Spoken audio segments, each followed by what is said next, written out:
plancha? O, diba? Bagol. Asa man ay baligyan na nimo? Baligya sa pag-vlog uling. Vlog kasi. Buhato na siya uling, no? Ngayon, sa maning lugaran ni Dere, sa may pangalan? Pampangon. Pampangon. Suwa. Suha. Suwa, Rizal. Ay, Suwa, Barobo. Suwa. Guys, nandito tayo ngayon sa Pampangon, Suha, Surigao del Sur. Nandito po tayo. Eh, si nanay yung kumukuha siya ng bao.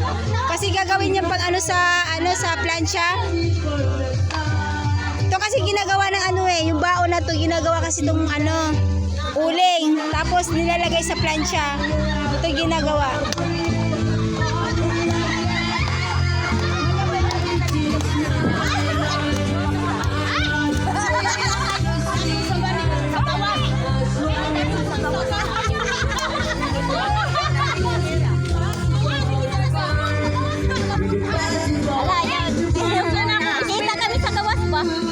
Mas ayaw niyo sikat kayo.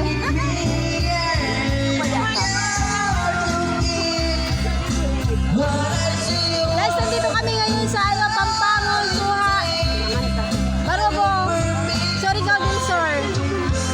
Katabi lang po dito ang Kapgan at saka Bito Bits. Hindi, siya, nagbablog po ako. Nag-vlog kasi siya.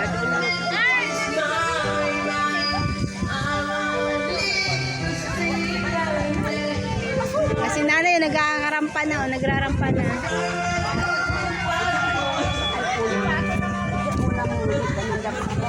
Ito yung kopra. Kopra siya, kopra. Kaya kopra to? Kopra? Gagawin tong Ano yan dinideliver niyo? Dinideliver niyo. Magkano isang sako na ganyan? Depende. Magkano isang kilo? 27?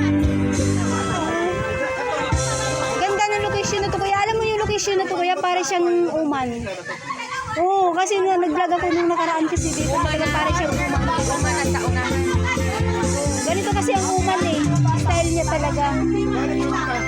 Tapos ang baba naman noon patag siya. Mag-ihaw pala.